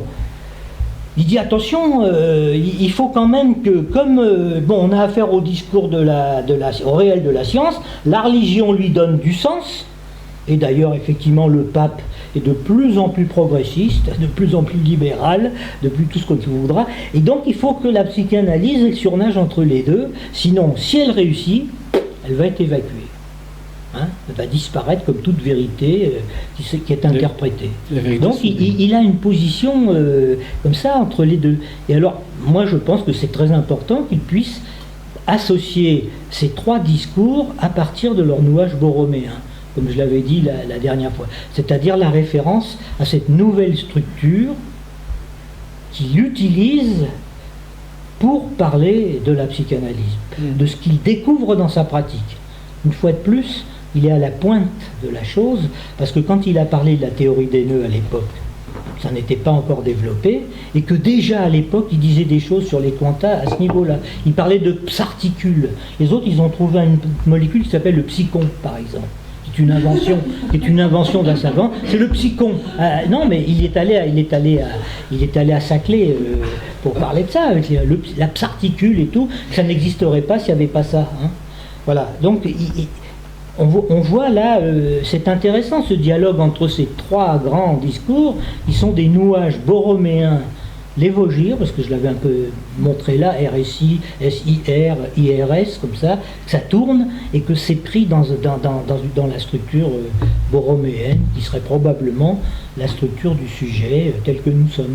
Ce n'est plus simplement, alors là pour revenir avec l'individu, le sujet ce n'est plus seulement le sujet du signifiant, qui serait un sujet de pure logique, et qui a été poussé à bout jusqu'au bout avec la théorie des jeux. Nous ne serions que les jouets de jeux de lettres. C'est un peu vrai, mais c'est pas tout à fait vrai, parce qu'il y a la jouissance quand même, qui peut se mettre un peu en travers de la logique, qui peut même la bousculer. Et voilà, moi je trouve qu'il y a des ouvertures comme ça possibles dans la discursivité, quoi. Hein, voilà, c'est... Et tout ça à partir de la clinique. Il faut absolument que c'est une pratique. Alors quand on voit les neurosciences, tu dis mais oui, mais le livre noir de la psychanalyse c'est pas une science. On a envie de leur dire mais mon pauvre ami, ça fait 30 ans qu'on dit que c'est pas une science. Hein? Ils nous disent c'est pas une science. Non, c'est pas une science, c'est une pratique discursive. On parle que des rêves, que des mots d'esprit, que des actes manqués, que des trucs absolument inutiles, quoi, en gros. Et ce qui ne va pas. Hein? On parle de ce qui ne va pas. Hein? Tandis que le discours, justement, à la fois de la science, c'est le forçage vers ça doit aller, et la religion, c'est pour expliquer que finalement, ça a du sens, tout ça. Donc, entre les deux, là, ça va. La psychanalyse s'occupe de ce qui ne va pas. Voilà. Et si vous êtes un peu honnête avec vous-même, comme rien ne va, il y a des choses qui ne vont pas. Hein. On est bien obligé de reconnaître que... Hein. Comme rien ne va, la psychanalyse a de l'avenir. À condition qu'elle ne fasse pas la conne aussi. Hein. Pardon ? Ça vaut plus circuler. Et je pense que dans ces 4 discours, chacun rêve dans ses discours. On a beau dire, on a beau parler, on a beau dire quelque chose, de toute façon, c'est comme s'il y avait... La science, bon, j'ai envie de dire la science, parce que pour moi c'est la science, ne veut pas voir. Enfin j'aurais beaucoup de choses à dire parce que je suis étouffée de plein de choses. Mais quand vous avez parlé de la souris, ça m'a fait sourire parce que dans un UFR qui s'appelle Science Exacte, là ça fait depuis une semaine parce que moi j'aime bien tourner, j'aime bien regarder un peu à droite, mais je ne suis pas du tout dans la science, je ne suis pas du tout administratif. Mais là, j'ai une opportunité pour un mois de voir un peu qu'est-ce que c'est l'administratif.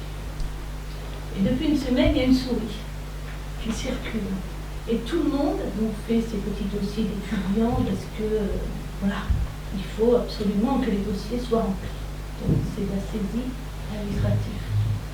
Et donc, il y avait une souris qui passait, du coup, en milieu de putain, il y a des souris ici. Personne ne dit rien. Et c'est au bout de 3 jours qu'ils disent elle est où la souris? Je vous dis, il y a des souris ici. Ah oui, il y en a plein, mais bon, de toute façon, le président de l'université, il ne sait plus quoi faire. Il y en a, il faut laisser.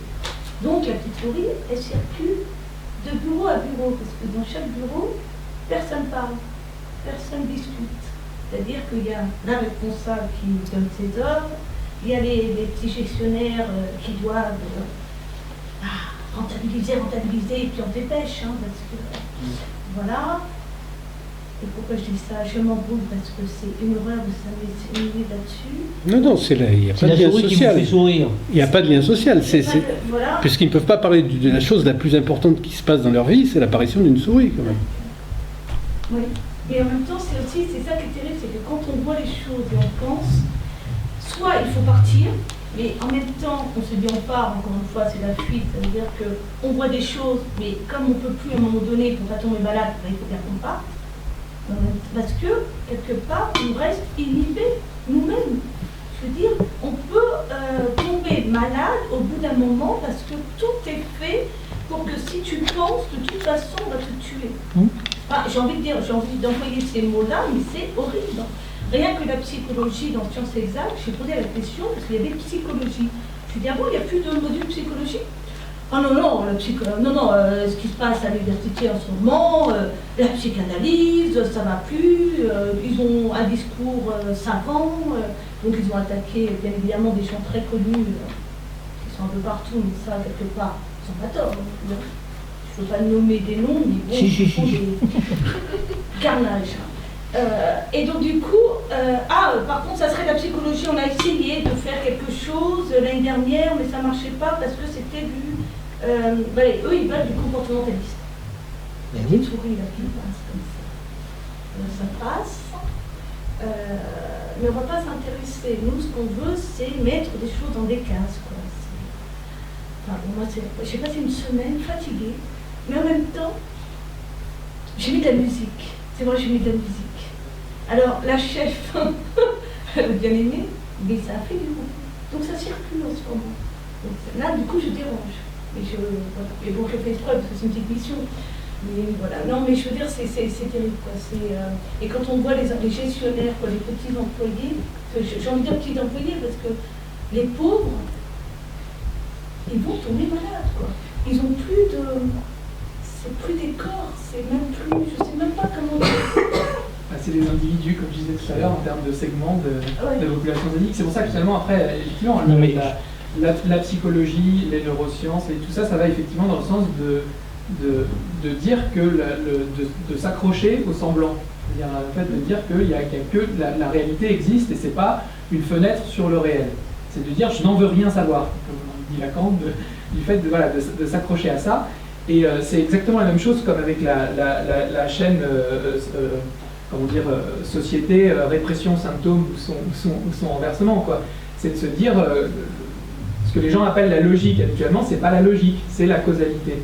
Hein, c'est l'herméneutique, c'est le fait de dire par exemple, je vois telle manifestation chez celui qu'on appelle le patient, ça veut dire que donc s'il y a tel effet, ça veut dire qu'il y a telle cause est elle-même engendrée de quelque chose. Et on va dire par exemple, il y a la société avec ses interdits, ses tabous, etc., qui produisent de la répression, qui produit du refoulement, qui produit le symptôme. Et finalement, ce que Lacan montre, c'est que la logique ne nous dit pas ça, et que c'est justement exactement le contraire. Et la logique, c'est de comprendre qu'il y a du refoulement dès le départ, parce que le par-l'être est soumis à une espèce de mode d'être au monde qu'on appelle le symptôme et qui est du fait du nouage qui l'institue comme sujet, comment il est dans le monde, quoi. Et ça détermine quoi? Ça détermine un certain mode de ratage ou de réussite, mais plus de ratage, parce que justement, là, ce qui est intéressant, c'est pas l'automaton, c'est la tuquet, c'est le moment où il y a la rencontre avec le réel, c'est-à-dire avec quelque chose l'inattendu, quelque chose qui va pas, ce qui achoppe, ce qui cloche.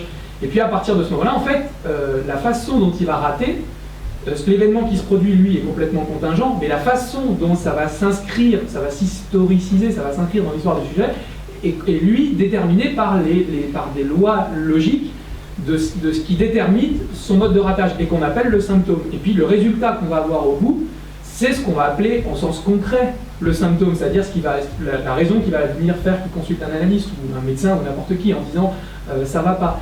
Sauf que, c'est ce qu'expliquait Christian au début, c'est-à-dire que pour qu'on comprenne la cause, elle est déterminée après coup, mais en fait à l'origine, par les effets.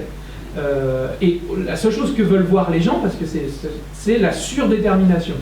C'est-à-dire ce qui fait que dans ce qu'on va conduire dans le ratage selon un certain mode. Et ça, par exemple, on peut le faire avec les individus d'une population statistique, comme on peut le faire avec des souris ou avec des cafards, parce qu'effectivement, ça marche mieux. Et c'est ce qu'on essaie de faire avec les êtres humains. Sauf qu'il y a la jouissance et il y a le sujet. Et ça leur pose problème. Et c'est pour ça qu'ils veulent l'évacuer en tant que tel. Parce que, pour rebondir là-dessus, j'avais envie de dire quand même que l'individu dans son monde de travail, par exemple, peut effectivement paraître comme un individu et avoir tous les ratages du sujet bien divisé dans son intimité, dans sa vie en dehors du monde du travail. C'est quand même aussi beaucoup à ça qu'on est confronté et on peut peut-être l'espérer aussi. On a affaire à ce sujet-là qui, par moment, justement, est dans un rôle d'individu qui lui est surdéterminé, présupposé, etc. Ce qui est stupéfiant, par contre, c'est la manière dont il arrive à s'en, comment dirais-je, accommoder serait un peu trop fort, mais en tout cas... Et Lacan, c'est intéressant comment il pointe cette histoire, parce que justement, je crois qu'il s'en était pas vraiment rendu compte que lui, quand il parlait du sujet divisé, c'était un peu différent de ce que disent les analystes qui se sont lancés, en particulier les normaliens supérieurs, sur le mode c'est un sujet de pure logique. Évidemment, s'il dit sujet du signifiant, pure logique. Logique du signifiant, l'inconscient, c'est de logique et non pas de la grammaire, par exemple. Pas de grammaire dans l'inconscient, il y a que du logique. C'est dans la pulsion qu'il y a de la grammaire. Mais Lacan, il va sortir un truc très intéressant dans le séminaire encore. Il va dire qu'en fait, qu'il pose une hypothèse que l'individu, le sujet, c'est l'individu qui est pris comme sujet en tant qu'il a un corps, un nom, une histoire, une jouissance spécifique. C'est-à-dire qu'il réintroduit ça de ce côté-là. Donc il a une définition de l'individu comme étant le par-l'être qui n'est plus celle de la catégorie dont on parlait tout à l'heure en tant qu'il n'est pas divisé. Aujourd'hui, on peut dire que l'individu, c'est le sujet moins son inconscient. Moins son inconscient. Oui. Il n'y a plus d'inconscience. Donc, pour revenir... Oui, si tu fais ça, t'es inconscient. Comment ? On dit d'ailleurs à l'enfant, maintenant, si tu fais ça, t'es inconscient. Alors là, ça soulève le problème d'une très grande confusion, la plus courante, c'est confondre l'inconscient avec l'inconscience. Ben oui. Parce que justement, l'inconscient, c'est pas le contraire du conscient. Mais non. C'est que l'inconscient est un savoir sans sujet. C'est ça. Je disais ça. Oui, je sais bien. Oui. De le rendre individu. Oui. Et ce savoir sans sujet se manifeste, justement, et cet inconscient demande à être subjectivé par le sujet. Donc là, on rentre dans une possibilité de sortir de la dimension, justement, aliénante d'un degré de l'individu tel qu'il est considéré aujourd'hui, c'est-à-dire comme une donnée statistique, 1-1. Il n'y a pas de 1, puisque la frontière entre qui je suis et le monde n'est pas une frontière extérieure à moi-même, mais correspond à ma frontière interne avec moi-même. Donc la problématique, elle est là. C'est comment on passe du statut d'individu à la subjectivité. Très souvent, il y a des fétiches. La subjectivité, c'est pas le sujet. Oui, mais la subjectivité, c'est la zone... L'opposition objectif, subjectif. Objectif, subjectif, c'est pas ça la définition du sujet. Subjectivité, c'est pas le sujet. C'est des effets. C'est les affects. C'est une espèce de miroitement, un effet de surface, en fait, comme tu dis, qui vient de la limite interne entre le semblant, la réalité et le trou du réel qui tente de dévorer comme ça de l'intérieur la substance de la réalité. C'est cet effet de bord et de limite que Lacan déjà cerne une première fois en disant avec le mimi, là on peut le mettre bout à bout et en faire une surface neuvienne, et qu'après il développe avec les autres solides, le cross-cap avant d'ailleurs, et puis la bouteille de clé ensuite, et puis finalement après le nuage borromien, c'est exactement la même chose. Le terme d'inconscient, d'ailleurs, il le souligne, il dit que c'est Freud, il l'a pondu, c'est pas un bon terme. Hein, c'est pas un bon terme parce que l'inconscient, c'est pas ce qu'on ne sait pas. Bien sûr, même si on ne le sait pas. Mais c'est pas ce qu'on ne sait pas, parce que la méconnaissance aussi a une dimension inconsciente pour chacun. Mais c'est pas l'inconscient freudien stricto sensu, si on peut le dire comme ça, c'est un savoir que Lacan situe comme une chaîne signifiante, comme chaînée par le signifiant. C'est une chaîne de signifiants. C'est ça, c'est l'inconscient structuré comme un langage, c'est ça le vrai terme. Alors Lacan, il essaye, je crois que ça passera pas. Et il l'a essayé, il a traduit ça par la bévue, en rapport au lapsus, au mot d'esprit, au ratage. Il a repris le terme allemand, Unbewusst, mais ça passera pas dans la langue. Là, le terme d'inconscient va rester là, avec tous les malentendus que ça peut produire, parce que c'est un mot... Ça désigne bien, comment finalement, de ce fait, ça le désigne bien. dans le Oui. malentendu. Ah oui, C'est-à-dire que bah finalement, oui. en le Mais désignant, il a- on ça ne n'a- désigne pas du tout, ça ce n'est qui est pas- exactement sa définition. Exactement. Et c'est peut-être pour ça que le terme reste, à mon avis. Oui. C'est qu'on le désigne avec quelque chose qui ne le désigne pas. Oui. C'est ça. Ce qui est exactement Oui, une c'est- définition parfaite. C'est peut-être effectivement mieux qu'une mère dise à son enfant tu es inconscient plutôt que de lui dire quand il a 3 ans tu as un inconscient. Tu es inconscient, c'est ce que l'accord dit de Dieu. Dieu est inconscient. Surtout qu'en plus, ce qui est drôle, Alors, c'est tu as un quand tu inconscient. es inconscient. Ben oui. Un enterrement sur la chose impossible. Un enterrement sur la chose impossible.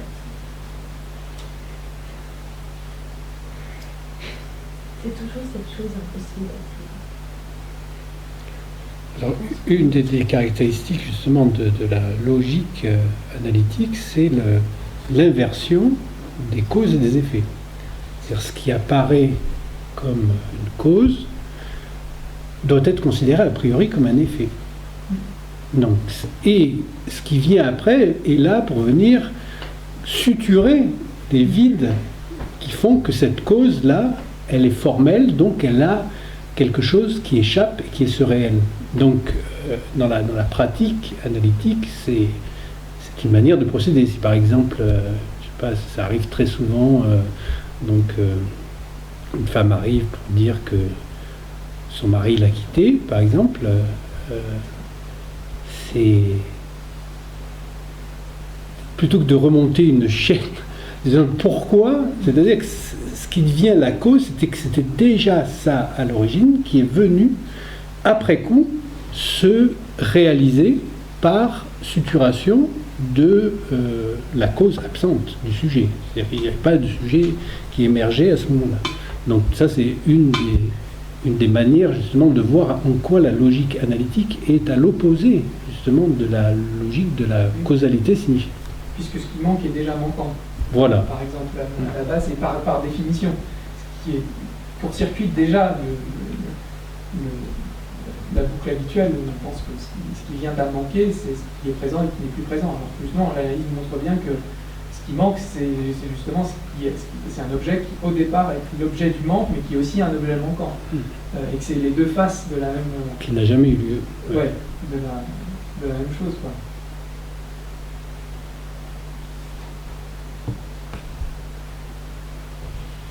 Bon, on clôture donc la 7e séance. Alors, la prochaine, c'est le 27 avril. Donc, j'enverrai un message. Un carton d'invitation. Faire part.